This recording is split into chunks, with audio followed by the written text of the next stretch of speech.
जो 1.25 लाख नबियनि खां जॾहिं सवाल कयो वियो त तव्हां पंहिंजे ख़ालिक मालिक रब्बुल आलमीन खे हक़ीक़त में ॾिठो आहे? उन्हनि चयो न, असांजे तरफ़ वही थियो आहे, ही मौजिज़ा असांखे ॾिना विया आहिनि, पर तव्हां ऐं असां जंहिं महबूब जा उम्मती आहियूं उन महबूब खां जॾहिं काफ़िरनि सवाल कयो त अल्लाह जे महबूब जवाब ॾिनो त आउं सिर्फ़ु वही जे ज़रिए सां नूर नथो फैलायां तौहीद जो, बल्कि उन तौहीद वारे रब्बुल आलमीन खे इन नूर वारे अखियुनि सां ॾिसी आयो। राइतु रब्बी अज़्ज़ व जल्ल फी अहसन सूरा। अल्लाह जे महबूब फरमायो मां पंहिंजे परवदगार खे तमामु सुहिणी सूरत में ॾिसी आयो। सुभान अल्लाह। त सामईन हज़रात, हिकु तरफ़ ॾिसण आहे, ॿिए तरफ़ ॿुधल आहे त हिन उम्मत जी फज़ीलत, हिन उम्मत जो मक़ाम, हिन उम्मत जो जेको भी मर्तबो आहे फ़क़ति इन जे करे आहे जो तव्हां ई असांजा आका, तव्हां ई असांजा महबूब 27 रजबुल मुरज्जिब जी रात अल्लाह रब्बुल आलमीन जी ज़ात पाक जो दीदार करे आया आहिनि। हाणे जेकॾहिं तव्हां असां मुर्तद थियूं ऐं उन दीन खां बेफेज़ रहूं, इन वजह जे करे क़यामत जे ॾींहुं दुगनो अज़ाब आहे तव्हां ई असांजे लाइ। जो असां ई तव्हांजो महबूब त ॾिसी आयो, 1.25 लाख नबी उन्हनि जलवनि जो दीदार कयो, असां ई तव्हांजो आका ज़ात जो दीदार करे आयो। अल्लाह अकबर, ज़ात जो दीदार करे ऐं उन अची करे पैगाम तौहीद ॾिनो। अगर उन जे बावजूद भी ही उम्मत दीन खां दूर रहे, इस्लाम खां दूर रहे, इन जे लाइ दुगनो अज़ाब, यानी दुनिया में भी अज़ाब ऐं आख़िरत में भी अज़ाब। इन जे करे तव्हां ॾिसंदा आहियो मुसलमान दुनिया में कलमे पढ़ण जे बावजूद भी केतिरनि ई अज़ाबनि में मुब्तला हूंदा आहिनि। इन जे करे जो अल्लाह जे महबूब जो उम्मती हुअण जे बावजूद भी बेफेज़, दीन खां दूरी।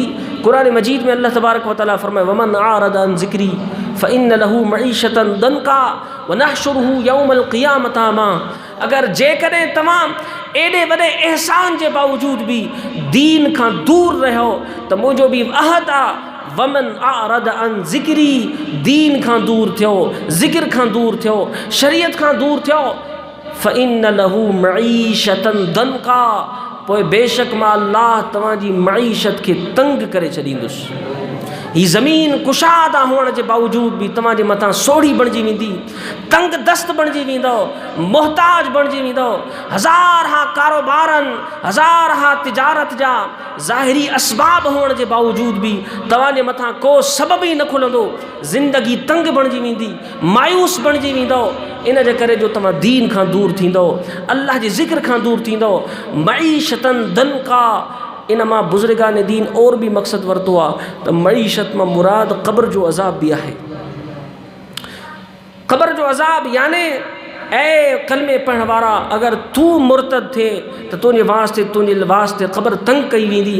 वनहशुरुहु यौमल क़ियामत अमा, महशर जो मैदान क़ाइमु थींदो, जॾहिं तव्हांखे क़ब्रुनि मां उथारियो वेंदो, उन वक़्तु तोखे अंधो करे उथारियो वेंदो। तू अर्ज़ कंदे क़ाल रब्बि लिमा हशरतनी अअमा वक़द कुंतु बसीरा। ए परवदगार, दुनिया में त आउं सॼो हुयुसि, ॾिसंदो हुयुसि, कहिड़ी वजह जे करे हिन महशर जे ॾींहुं ज़मीन ट्रामे वांगुरु ततल आहे, इन वक़्तु आउं अंधो ऐं नाबीन बणिजी चुको आहियां, अखियुनि जो नूर कमु नथो करे।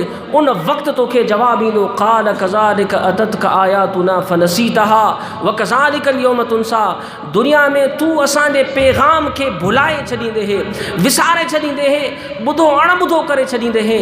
व कज़ालिकल यौम तुनसा, अॼु तोसां कोई बि ज़ुल्म न आहे, उहो ई तोसां तुंहिंजी सूरत में शुरू कयो थो वञे। अॼु तोसां बि तोखे भुलायो ऐं विसारियो थो वञे, तोखे बि भुलायो ऐं विसारियो वेंदो। जो जहान में, दुनिया में मोहलत ॾिनी मैं तो विसारियो दीन खे।